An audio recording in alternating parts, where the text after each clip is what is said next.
नमस्कार दोस्तों, स्वागत है आप सभी का मेरे इस YouTube चैनल पर। मैं विनीत आज फिर से आपके सामने भूगोल विषय से पाठ 3 जल संसाधन लेकर आया हूं। देखिए, इसके अंदर हम आज अभ्यास के प्रश्न उत्तर करेंगे और आज की इस क्लास के अंदर मैं आपको सबसे पहले बहुविकल्पीय प्रश्नों के बारे में बताऊंगा कि प्रश्न नंबर 1 कह रहा है कि नीचे दी गई सूचना के आधार पर। देखिए, आज हम आपको करा रहे हैं अभ्यास के प्रश्न और नीचे दी गई सूचना के आधार पर स्थितियों को जल की कमी से प्रभावित या जल की कमी से अप्रभावित क्षेत्रों में उसे वर्गीकृत करना है। कैसे वर्गीकृत करते हैं मैं आपको बताऊंगा कि सबसे पहले हमें यह देखना है कि जल की कमी से प्रभावित यानी कि जहां पे जल की कमी होती है वहां पे वो जल से प्रभावित होता है, और जहां पर जल की कमी हो लेकिन वहां पे अप्रभावित क्षेत्र है उसको आपने कैसे वर्गीकृत करना है, इस विषय में आपके बारे में आज हम बताएंगे। देखिए, अधिक वार्षिक वर्षा वाले क्षेत्र, देखिए जहां पे अधिक वर्षा होती है, साल के अंदर अधिक वर्षा होती है, अधिक वर्षा जहां पर होती है वहां पे जल की कमी से अप्रभावित क्षेत्र मिलेंगे। देखिए, जहां पे जल की कमी है वहां पे प्रभावित क्षेत्र मिलेंगे और जहां पे जल की कमी नहीं है वहां पे अप्रभावित क्षेत्र मिलेंगे। देखिए, प्रश्न 1 के पार्ट 2 में देखिए अधिक वर्षा और अधिक जनसंख्या। देखिए, जहां पे अधिक वर्षा होगी और अधिक जनसंख्या होगी वहां पर आपको मैं बताऊंगा कि जल की कमी से प्रभावित होंगे वे, क्योंकि अधिक जनसंख्या के लिए अधिक जल की आवश्यकता होती है। 3 में देखिए अधिक वर्षा वाले परंतु अत्यधिक प्रदूषित जल, यहां पे भी देखिए प्रदूषित जल है, भले ही वर्षा अधिक हो रही है लेकिन जल प्रदूषित है, तो यहां पे हम क्या लिखेंगे, जल की कमी से प्रभावित। क्या लिखेंगे, जल की कमी से ये प्रभावित है। और कम वर्षा, पॉइंट नंबर 4 में कम वर्षा और कम जनसंख्या वाले क्षेत्र जल की कमी से क्या होंगे, प्रभावित होंगे। तो ये तो सोचने समझने वाली बात है कि जहां पे अधिक वर्षा होगी वहां पे अप्रभावित क्षेत्र होंगे, जहां पे अधिक वर्षा अधिक जनसंख्या होगी वहां पे प्रभावित क्षेत्र होंगे, जहां पे अधिक वर्षा होगी लेकिन जल जो है प्रदूषित होगा वहां पे भी प्रभावित होंगे, और जहां पे कम वर्षा होगी और जनसंख्या ज्यादा होगी वहां पे भी प्रभावित होंगे। तो प्रश्न नंबर 1 आपके समझ में आ गया होगा। अब प्रश्न नंबर 2 की बात करते हैं कि निम्नलिखित में से कौन सा वक्तव्य है जो बहुउद्देशीय नदी परियोजना के पक्ष में दिया गया है। यह कह रहा है इनमें से कौन सा वक्तव्य बहुउद्देशीय नदी परियोजना के पक्ष में दिया गया है, लेकिन यह तर्क ठीक नहीं है। तो यहां पे देखिए पहला पॉइंट दिया, बहुउद्देशीय परियोजनाएं उन क्षेत्रों में जल लाते जहां जल की कमी होती है। बिल्कुल बात ठीक है, लेकिन ये पक्ष में तो बात है लेकिन तर्क ठीक है या नहीं है। दूसरा, बहुउद्देशीय परियोजनाएं जल बहाव को नियंत्रित करती है, बाढ़ पर काबू पाती है, ये भी बिल्कुल ठीक है। पॉइंट नंबर 3, बहुउद्देशीय परियोजनाओं से वृहत स्तर पर विस्थापन होता है और आजीविका खत्म हो जाती है, ये भी बिल्कुल ठीक है, लेकिन तर्क गलत है भैया, तर्क नहीं है। क्यों नहीं है? क्योंकि यहां पे बहुउद्देशीय परियोजनाएं तो आ गई, बहुउद्देशीय परियोजनाएं से बहुत सारे उद्देश्य की पूर्ति तो हम कर सकते हैं, लेकिन यहां पर रहने वाले लोगों की आजीविका खत्म होगी, यहां पर रहने वाले लोग बड़े स्तर पर विस्थापित हो जाएंगे। बहुउद्देशीय परियोजनाएं हमारे उद्योग और घरों के लिए विद्युत पैदा करती है, बिल्कुल ठीक है, लेकिन ना तो ये तर्क नहीं है, ना ये तर्क में नहीं है, ना ये तर्क में नहीं है, क्योंकि बहुउद्देशीय परियोजना आने से बड़े स्तर पर विस्थापन होता है और बड़े स्तर पर आजीविका खत्म हो जाती है। तो ध्यान देने वाली बात है, आपको ये ध्यान रखना है।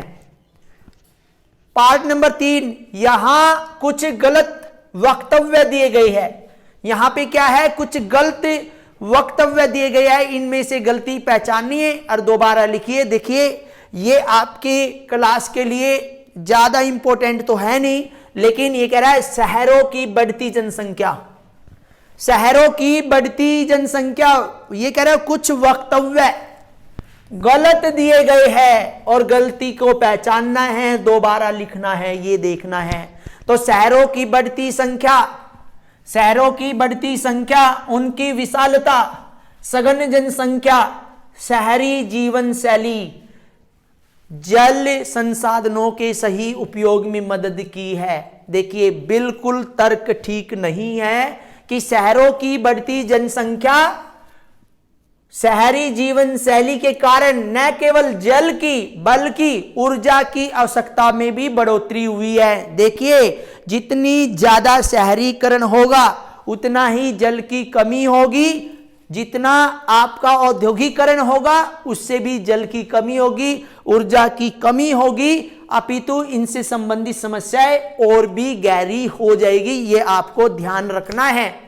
दूसरी बात, नदियों पर बांध बनाने और उनको नियंत्रित करने से उनका प्राकृतिक बहाव, तलछट बहाव प्रभावित नहीं होता, बिल्कुल होता है। बांध बनाने से, उनसे जो बांध बनाए जाते हैं उनसे प्राकृतिक जो संतुलन है वो भी बिगड़ जाता है, तलछट में भी प्रभाव जमना स्टार्ट हो जाता है। देखिए कैसे, नदियों पर बांध बनाने और उनका बहाव नियंत्रित करने से उनका प्राकृतिक बहाव अवरुद्ध हो जाता है, जिसके कारण तलछट बहाव कम हो जाता है। क्योंकि तलछट के अंदर जो नीचे जो गहराई होती है उसके अंदर क्या होना स्टार्ट हो जाएगा, जमाव स्टार्ट होना स्टार्ट हो जाएगा, जिससे कि जो तलछट है उसके नीचे का जो बहाव है वो भी अवरुद्ध हो जाएगा। गुजरात में साबरमती बेसिन में सूखे के दौरान शहरी क्षेत्रों में अधिक जल आपूर्ति करने पर भी किसान नहीं भड़के। बिल्कुल गलत बात है कि इस गुजरात में साबरमती बेसिन में सूखे के दौरान नगरीय क्षेत्रों में अधिक जल आपूर्ति देने पर परेशान किसान उपद्रव पर उतारू हो गए। बिल्कुल यहां पे जो वक्तव्य प्रश्न में दिया है बिल्कुल गलत दिया हुआ है, क्योंकि किसान तो भड़केंगे ही, क्योंकि वहां पर सूखे के दौरान जो कृषि है वह किसानों के लिए, जो कृषि क्षेत्र है वो उपजाऊ नहीं रहेगा, क्योंकि कृषि करने के लिए वाटर यानी कि जल की बहुत ही ज्यादा आवश्यकता होती है। जल नहीं होने से मिट्टी जो होती है अधिक सख्त हो जाती है। पॉइंट नंबर 4 देखिए, पॉइंट नंबर 4 कह रहा आज राजस्थान में इंदिरा गांधी नहर से उपलब्ध पेयजल के बावजूद छत वर्षा जल संग्रहण लोकप्रिय हो रहा है। क्या कारण है भैया? देखिए पश्चिमी राजस्थान में छत वर्षा जल संग्रहण की रीति इंदिरा गांधी नहर से प्राप्त 12 मासी पेयजल के कारण कम होती जा रही है। किसके कारण कम होती जा रही है? जो 12 मासी, अब ये कहना चाह रहा है कि जो इंदिरा गांधी नहर है 12 मासी यानी कि 12 के 12 महीने पेयजल यदि हमें मिल रहा है तो उसमें वर्षा जल संग्रहण लोग वाकई में कम करते जा रहे हैं। तो यहां पे जो हमने चारों वक्तव्य आपको बताए वे चारों वक्तव्य में कोई ना कोई गलती थी, वो हमने बिल्कुल आपको ठीक करके बता दी, जिसके आंसर ये दे रखे हैं। इसके बाद प्रश्न नंबर 2 कह रहा है कि निम्नलिखित प्रश्नों के उत्तर लगभग 30 शब्दों में देने हैं। पहला क्या कह रहा है कि व्याख्या कीजिए। क्या व्याख्या करनी है? कि किस प्रकार की जल, यहां पे लिखना है जल किस प्रकार नवीकरण योग्य संसाधन है। सबसे पहली बात, जल एक नवीकरण योग्य संसाधन है जो हमेशा जल चक्र में गतिशील बना रहता है। यह जल चक्र निम्न प्रकार से होता है, 1 बाय 1 करके बता रहा हूं कि सूर्य की गर्मी के कारण जो जल होता है वो वाष्पीकरण होता है जल का। सूर्य की गर्मी के कारण क्या होता है? जल का वाष्पीकरण होता है और जल वाष्प हवा में संघनित होकर बादलों का रूप धारण कर लेती है, बादलों में बदल जाती है। यह संघनित जल वाष्प वर्षा अथवा बर्फ के रूप में धरती पर गिरती है। कब गिरती है? जब बादल अधिक भारे हो जाते हैं, जब बादल के अंदर वाटर होल्डिंग कैपेसिटी नहीं रहती तो वो वर्षा के रूप में धरती पर गिर जाते हैं धरती से वो जल दोबारा सागरों में, नदियों में, तालाबों में, और फिर जल का दोबारा से वापसीकरण होता है। इस प्रकार जल चक्र सदैव गतिशील रहता है और जल की उपलब्धता बनी रहती है। ध्यान दीजिए कि जैसे यहां पे मैंने तालाब बना दिया, इसके अंदर जल है, तालाब के अंदर यहां से वापसीकृत होगा, वापस बनकर ये बादलों का रूप धारण कर लेगा, और बादल जब भारे हो जाएंगे तो ये वर्षा के रूप में दोबारा से धरती पर गिर जाएंगे, और जल जो है सागरों से होता हुआ महासागरों में, नदियों में, तालाबों में, झरनों में, झीलों में चला जाता है और दोबारा से वापसीकरण होता रहता है। और इस तरह जो है जल नवीकरण योग्य संसाधन है। इसके बाद प्रश्न नंबर 2, जल दुर्लभता क्या है और इसके मुख्य कारण क्या है। देखिए, जल दुर्लभता वह अवस्था होती है जब मूलभूत आवश्यकता की या मूलभूत आवश्यकता के लिए भी जल उपलब्ध नहीं हो पाता, तो जल दुर्लभता कहलाता है। देखिए, जल दुर्लभता किसे कहते हैं? जब जल मनुष्य को अपनी मूलभूत आवश्यकताओं की पूर्ति के लिए भी जल उपलब्ध नहीं हो पाता, तो उसे हम जल दुर्लभता कहते हैं। जैसे पीने के लिए जल उपलब्ध ना हो, खाना बनाने के लिए जल उपलब्ध ना हो, कपड़े धोने के लिए जल उपलब्ध ना हो, नहाने के लिए उपलब्ध ना हो, क्योंकि ये मनुष्य की मूलभूत आवश्यकताएं है। और जब इनकी मूलभूत आवश्यकताओं की पूर्ति के लिए भी जल उपलब्ध नहीं हो पाता, तो जल दुर्लभता कहलाता है। जल दुर्लभता के कारण क्या क्या है? देखिए, जल दुर्लभता अतिशोषण, जल का अतिशोषण करने से होती है, क्योंकि जैसे जैसे व्यक्ति जल का अधिक व्यर्थ करता है, जल को अधिक व्यर्थ करता है, तो जल का स्तर जो है भूमि के लेवल में कम होता चला जाता है। जल का अत्यधिक उपयोग और समाज के विभिन्न वर्गों में जल का असमान वितरण, कोई जल को अत्यधिक यूज करता है, कोई कम करता है। जो अत्यधिक यूज करते हैं, असमान वितरण उसको बोलते हैं। तो किस तरह जल दुर्लभता का कारण बनता है। और फोर्थ है अत्यधिक और बढ़ती हुई जनसंख्या, अत्यधिक और बढ़ती हुई जनसंख्या जल दुर्लभता का कारण है। बहुउद्देशीय परियोजनाओं से होने वाले लाभ और हानियों की तुलना करें। जो बहुउद्देशीय परियोजनाएं हैं उनसे होने वाली लाभ और हानियां। तो सबसे पहले हम बात करते हैं बहुउद्देशीय परियोजनाओं के लाभ क्या क्या है। लाभ, इनसे नहरें निकालकर, पॉइंट नंबर 1 क्या कह रहा है? इनसे नहरें निकालकर सिंचाई की जा सकती है। जल विद्युत उत्पादन होता है। दूसरा पॉइंट क्या है? जल विद्युत उत्पादन होता है। तीसरा, बांध के पीछे बनी हुई झील में पानी रोका जा सकता है और जिससे बाढ़ भी नियंत्रित हो जाती है। पॉइंट नंबर 4, आंतरिक नौचालन किया जाता है। पॉइंट नंबर 5, मछली पालन किया जाता है। पॉइंट नंबर 6, बांध और इसके साथ बनी झील पर्यटकों के लिए आकर्षण का केंद्र होती है। देखिए कितने सारे लाभ है। बांध और इसके साथ बनी झील पर्यटकों के आकर्षण का केंद्र होती है और इनसे सूखे की समस्या भी हल हो जाती है। ये तो थे हमारे बहुउद्देशीय परियोजना के लाभ। अब हम बात करते हैं कि बहुउद्देशीय परियोजनाओं की हानि क्या है।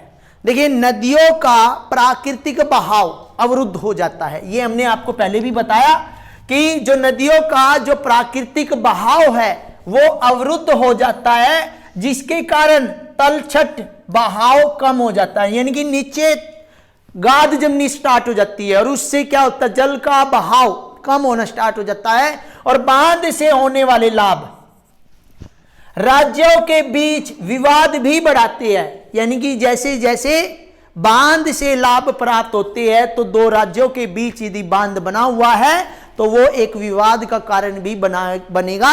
और बांध नदियों के टुकड़ों में बांध नदियों को टुकड़ों में बांट देते हैं, जिससे विशेषकर अंडे देने वाली ऋतु में, जो अंडे देने की ऋतु होती है जलीय जीवों की, उनके अंदर जो नदियां होती है उनमें स्थानांतरण अवरुद्ध हो जाता है, क्योंकि बांध जो होते हैं जल को रोकने का काम करते हैं। और ये परियोजनाएं कुछ सामाजिक आंदोलन भी पैदा कराती है, जैसे पहले चला था नर्मदा बचाओ आंदोलन, और इसका मुख्य विरोध मुख्य रूप से स्थानीय समुदाय के विरुद्ध स्तर पर विस्थापन के कारण हुआ। यह भी माना जाता है कि बहुउद्देशीय योजनाओं के कारण भूकंप आने की संभावना बढ़ जाती है। क्यों बढ़ जाती है? क्योंकि आंतरिक गतिविधियां बढ़ने से, क्या है, आंतरिक गतिविधियां बढ़ने से जो भूकंप का कारण बनती है। आंतरिक गतिविधियां क्या होती है? भूकंप का कारण बनती है। इसके बाद प्रश्न नंबर 3 में देखिए, प्रश्न यहां से स्टार्ट है भैया, ध्यान दीजिए। राजस्थान के अर्ध शुष्क क्षेत्रों में वर्षा जल संग्रहण किस प्रकार किया जाता है? ये कह रहा है कि राजस्थान के कुछ इलाके ऐसे होते हैं जो अर्ध शुष्क होते हैं, यानी कि आधे सूखे हुए होते हैं, तो वहां पे वर्षा जल संग्रहण किस तरह किया जाता है, ये आपने ध्यान देना है कि राजस्थान के अर्ध शुष्क और शुष्क क्षेत्रों में घर में पीने का पानी संग्रहित करने के लिए सबसे पहले भूमिगत टैंक बनाया जाता है, और वे घरों की डलवा छतों से पाइप द्वारा जुड़े हुए होते हैं, और छत से वर्षा का जल इन नलों से होकर भूमिगत टैंक, जिसको हम भूमिगत टैंक यानी कि टांका भी कहते हैं, वहां तक पहुंचता है, जहां इसे एकत्रित किया जाता है। और वर्षा का पहला जल छत और नालों को साफ करने में प्रयोग किया जाता है, और उससे संग्रहित नहीं किया जाता, उसे इकट्ठा नहीं किया जाता है। इसके बाद होने वाली वर्षा का जल संग्रहण किया जाता है, इकट्ठा किया जाता है। सिंपल सी बात है। जहां पे अर्ध शुष्क इलाके हैं, शुष्क इलाके हैं, वहां पे जो राजस्थान के जो गांव हैं, वहां पे घरों में पीने के पानी को कैसे, वर्षा के जल को ही संग्रहित किया जाता है। कहां किया जाता है? भूमिगत टैंक में किया जाता है। दूसरा, ये भूमिगत टैंक जो होते हैं डलवा छतों को पाइप द्वारा जोड़े रखते हैं, और छत से जो वर्षा का पानी आता है इन नलों से होकर वो भूमिगत टैंक में आता है, जहां इसे इकट्ठा किया जाता है। वर्षा का जो पहला जल होता है वो छत को साफ करने में, उस टैंक को साफ करने में, नल जो पाइप होते हैं उनको साफ करने में उपयोग किया जाता है। उसको इकट्ठा नहीं किया जाता, इकट्ठा जो वर्षा दूसरी बार होगी उसको किया जाएगा। इसके बाद है पॉइंट नंबर 2, प्रश्न नंबर 3 का, प्रश्न 3 का पार्ट 2 में एक प्रश्न दिया गया है कि परंपरागत वर्षा जल संग्रहण, परंपरागत जो है लंबे समय से जो हम वर्षा जल संग्रहण की पद्धति अपनाकर आए हुए हैं, आज आधुनिक काल में अपनाकर किस तरह हम जल का संरक्षण और भंडार कर सकती है। ये कह रहे हैं जो परंपरागत वर्षा जल संग्रहण की पद्धतियों को आधुनिक काल में हमने नए सिरे से, नए तरीके से अपना लिया है, तो वे किस तरह संरक्षण करती है जल का और भंडारण करती है, वो हमें बताना है। कि वर्षा जल संग्रहण पद्धति वर्षा ऋतु में जल संग्रहित कर उससे बाद में किसे, उस जल को बाद में उपयोग लाने की विधि है, और अधिक जनसंख्या घनत्व वाले महानगरों में वर्षा जल संग्रहण विधि अपनाना आवश्यक है। हाल ही में सरकार ने भी ये कहा है कि 110 वर्ग गज से ज़्यादा जो जगह ली जाएगी उसमें यदि मकान बनाया जाएगा तो वहाँ पे एक वर्षा जल संग्रहण पद्धति के लिए एक हमने बोरिंग कराना होगा। तो ये हमारे जो वर्षा जल संग्रहण पद्धति है वो भूमिगत स्तर के जो जल का लेवल है उसको ऊपर उठाने के लिए होगी। देखिए, यदि आप एक मंजिला या बहुमंजिला इमारत में रहते हैं तो तो आपको अपने मकान की जल व्यवस्था को रूपांतरित करने की आवश्यकता है भाई। सबसे पहली बात, छत में इकट्ठा होने वाले वर्षा जल को PVC pipe, polyvinyl chloride pipe की मदद से नीचे की ओर लाकर टैंक में फिट करें। इसमें एक 3 स्तरीय पानी छानने की व्यवस्था भी उपलब्ध होनी चाहिए। टैंक की उपलब्धता न होने पर कुएं का प्रयोग किया जाना चाहिए और कुआं ना होने पर एक छोटा सा कुआं खुदवा लेना चाहिए, जिसको हम जैसे भूमिगत टैंक बोलते हैं उस तरह का। वो जो छोटा सा कुआं है वो हमारे भूमिगत जो जल का, भूमि के अंदर जल का स्तर है वहां तक उसका क्षेत्र होना चाहिए, बोरिंग होना चाहिए।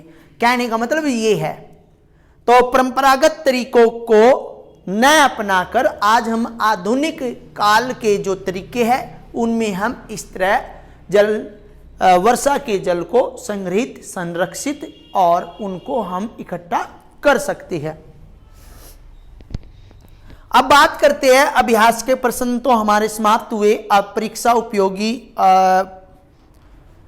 एक शब्द में और एक वाक्य में या एक लाइन में जो प्रश्नों के उत्तर है वो हम आपको कराएंगे, जिसको हम वस्तुनिष्ठ प्रश्न भी बोल देते हैं। बहुविकल्पीय तो कहेंगे नहीं, बहुविकल्पीय में 4 ऑप्शन होते हैं। पहला प्रश्न कह रहा है कि धरातल का कितना भाग जल से ढका हुआ है। धरातल का 3/4 भाग जल से घिरा हुआ है। अब हमें बताइए जल किस प्रकार का संसाधन है। जल किस प्रकार का संसाधन है? जल हमने पहले ही प्रश्न में पढ़ा था, नवीकरणीय योग्य संसाधन है। यानी कि ये हमेशा जल चक्र में, किसमें? जल चक्र में हमेशा गतिशील रहता है, इसलिए ये हमारा नवीकरणीय योग्य संसाधन है। अब आगे बढ़ेंगे। विश्व में जल के कुल आयतन का 96.5% भाग कहां पाया जाता है? महासागरों में। केवल 2.5 से लेकर 3.5% जल का स्तर पीने योग्य होता है, क्योंकि जो जल महासागरों में पाया जाता है वह लवणीय अधिक होता है, जो पीने योग्य नहीं होता। प्रश्न 4 में विश्व में कुल जल का कितना प्रतिशत भाग अलवणीय है? तो 2.5 यहां पे दिया गया है। अलवणीय का मतलब है जो पीने योग्य है। प्रश्न नंबर यहां पे 6 में देखिए, अलवणीय जल मोम जल के जलभृत के रूप में कितना प्रतिशत पाया जाता है? देखिए अलवणीय जल जो हमारे पास केवल 2.5% है, उसका भी 30% ही जल भूमि के अंतर्गत पाया जाता है। इलाहाबाद के समीप, प्रश्न नंबर 7 में देखिए, प्रश्न नंबर 7 क्या कह रहा है? इलाहाबाद के समीप श्रीरंगेश्वरा में गंगा नदी की बाढ़ के जल को संरक्षित करने के लिए कब एक उत्कृष्ट जल संग्रहण तंत्र बनाया गया था? ईसा से 1 शताब्दी पहले। देखिए जब हमारा समय उल्टा चल रहा था, कैसे? जैसे हम बोलते हैं 2000 ईसा पूर्व से पहले 0 पे जाएगा, 0 से 2000 ईस्वी जाएगा। इससे 1 वर्ष पूर्व इल्तुतमिश ने दिल्ली में श्री फोर्ट क्षेत्र में जल की सप्लाई के लिए कब हौज खास बनवाया? 14वीं शताब्दी में। कौन सी शताब्दी में? 14वीं शताब्दी में।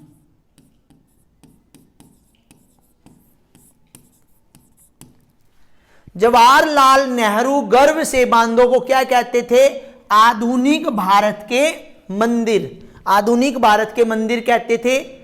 नर्मदा बचाओ और टिहरी बांध आंदोलन का प्रमुख कारण क्या था? स्थानीय लोगों के वृहद स्तर पर विस्थापन, क्योंकि बहुउद्देशीय परियोजना यानी कि बांध बनाया जा रहा था, इसलिए वहां के लोगों ने नर्मदा बचाओ और टिहरी बांध आंदोलन की शुरुआत की, जिसमें स्थानीय समुदाय के लोग थे जो इन परियोजनाओं का बहिष्कार कर रहे थे। प्रश्न नंबर 11, पहाड़ी और पर्वतीय क्षेत्रों में लोगों ने नदी की धारा बदलकर खेतों में सिंचाई के लिए क्या बनाई भाई? कुल बनाए या गुल बनाए। पश्चिमी हिमालय जैसी वाहिकाएं बनाई गई। वाहिकाएं क्या होती है? नालियों की तरह।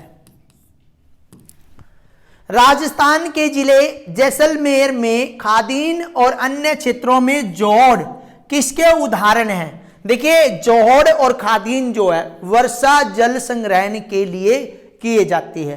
किस लिए की जाती है? वर्षा जल संग्रहण। राजस्थान के किन क्षेत्रों में हर घर में टांका हुआ करता था? जहां पे अर्ध शुष्क या शुष्क क्षेत्र है, जैसे कि विशेषकर बीकानेर क्षेत्र में, फालोदी क्षेत्र में और बाड़मेर क्षेत्र में। यहां पर राजस्थान के ऐसे इलाके हैं जहां पे वर्षा जल संग्रहण पद्धति अत्यधिक अपनाई जाती थी, क्योंकि यहां पर जो इलाका शुष्क और अर्ध शुष्क क्षेत्र पाया जाता था।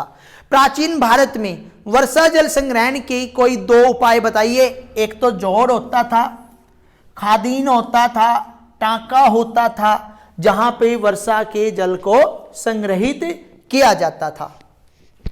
इसके बाद देखिए, बहुउद्देशीय नदी परियोजनाएं किसे कहती है? देखिए, नदी पर बांध बनाकर उसके पानी को एक झील के रूप में इकट्ठा करने, इससे कई उद्देश्यों की पूर्ति करना बहुउद्देशीय नदी परियोजना कहलाता है। देखिए, एक परियोजना से एक से अधिक उद्देश्यों की पूर्ति जब करते हैं तो उसे हम बहुउद्देशीय नदी परियोजना कहते हैं। प्रश्न नंबर 16, किस राज्य में छत वर्षा जल संग्रहण अनिवार्य कर दिया गया है? तमिलनाडु में। मैंने बताया था कि सरकार द्वारा 110 वर्ग गज से अधिक क्षेत्र या मकान में आपको क्या लगाना होगा? वर्षा जल संग्रहण, जो छत से वर्षा का जल भूमि के अंदर जाए। विश्व की सबसे अधिक वर्षा कहां होती है? मानिसराम में। कहां होती है? मानिसराम में। इसके बाद 4 राज्यों के नाम बताइए जहां शुद्ध बोए गए क्षेत्र के 40% से भी अधिक भाग पर सिंचाई होती है। उत्तर प्रदेश में, पंजाब में, हरियाणा में और बिहार में। ये 4 ऐसे क्षेत्र हैं जहां पर 40% से भी अधिक भाग पर सिंचाई होती है।